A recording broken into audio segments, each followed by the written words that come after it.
សូមជម្រាបសួរប្រិមិត្តពុកម៉ែបងប្អូនតាមបណ្ដាញក្នុងសង្គម YouTube ជាទីមេត្រីនិងជាទីរាប់អានបាទថ្ងៃនេះផងដែរខ្ញុំបានលើកយកអត្ថបទព័ត៌មានមួយមកចែកជូនប្រិមិត្តពុកម៉ែបងប្អូនសម្ដាប់ដែលអត្ថបទព័ត៌មាននេះមានចំណងជើងថារំជួលចិត្តរូបភាពពីសន្លឹកបង្ហាញពីកូនសិស្សខ្មែរពួននៅក្នុងលានដ្ឋានហូបបាយពេលថៃបើកការឈ្លានពានកម្ពុជាបាទនេះជាអត្ថបទព័ត៌មានបាទដកស្រង់ចេញពីប្រជាប្រិយផងដែរបាទមហាជនអ្នកប្រើប្រាស់តាមបណ្ដាញសង្គមបាននឹងកំពុងនាំគ្នាសម្ដែងក្តីរំជួលចិត្តក្រោយបានឃើញរូបភាពចំនួន2សន្លឹកបានបង្ហោះនៅលើតាមបណ្ដាញសង្គមបានបង្ហាញអំពីទស្សនភាពសិស្សអនុវិទ្យាល័យម្នាក់កំពុងទៅហូបបាយនៅក្នុងលានដ្ឋាននៅក្នុងឯកសណ្ឋានជាសិស្សគួរឲ្យអាណិតជាទីបំផុតបាទនេះគាត់កំពុងទៅហូបបាយប្រិមិត្តបាទណាសត្រូវឈ្លានពានបាទប្រិមិត្តពីសំណាក់សៀមប្រិមិត្តបាទគាត់បានផ្លាកសម្លៀកបំពាក់ផងប្រិមិត្តបាទយើងតាមដាននៅអត្ថបទនេះបន្តទៀតប្រិមិត្តបាទដែលរូបភាពដែលផ្ទុះការរំជួលចិត្តនេះផងដែរត្រូវបានបង្ហោះឡើងដោយសារព័ត៌មាននៅក្នុងស្រុកដែលបានបញ្ជាក់ថាក្មេងប្រុសគឺជាសិស្សអនុវិទ្យាល័យឈូកដែលស្ថិតនៅក្នុងភូមិថ្មបត់ឃុំគោកមូនស្រុកបន្ទាយអំពិលខេត្តឧត្តរមានជ័យបាទនៅក្នុងខេត្តឧត្តរមានជ័យដែលជិតប្រាសាទតាមាន់ដែលបានកំពុងទៅហូបបាយនៅក្នុង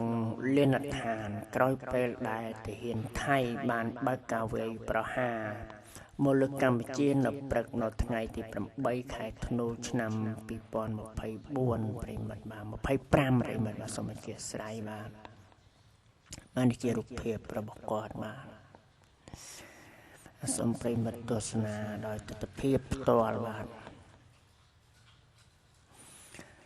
គួរឲ្យដឹងផងដែរថានៅព្រឹកនៅថ្ងៃទី8ខែធ្នូឆ្នាំ2025កន្លងទៅនេះក្រសួងការពារជាតិក៏បានចេញសេចក្តីប្រកាសព័ត៌មានស្តីពីស្ថានភាពនៅតាមបន្ទាត់ព្រំដែនកម្ពុជានិងថៃបានឲ្យដឹងថាចាប់ពីវេលាម៉ោងប្រមាណ 5:04 នាទីនៅព្រឹកថ្ងៃទី8ខែធ្នូឆ្នាំ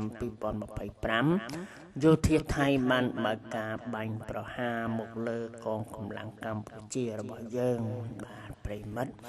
នៅក្នុងតំបន់អានសេះខេត្តព្រះវិហារបន្ទាប់មកក៏បានបាញ់នៅប្រាសាទតាមាន់ធំដោយប្រើប្រាស់រថក្រោះបាញ់ចូលជាច្រើននឹងនៅតំបន់ប្រាសាទព្រះវិហារនៅ5មករានៅចំការជែកហើយការបើកការវាយប្រហារនេះធ្វើឡើងបន្ទាប់ពីយោធាថៃបានធ្វើសកម្មភាព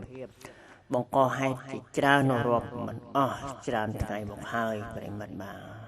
ពួកសត្រូវឈ្លានពានចោលសៀមប្រិមិត្តបាទនេះជាអត្ថបទមួយប្រិមិត្តបាទដែល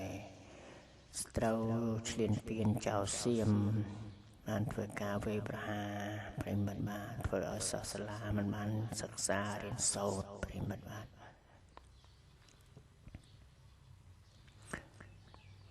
អូខេប្រិមិត្តបាទអត្ថបទព័ត៌មាននេះបាទខ្ញុំបាទក៏សូមបញ្ចប់តែត្រឹមនេះខ្ញុំបាទសូមអរគុណនិងសូមជម្រាបលាបាទ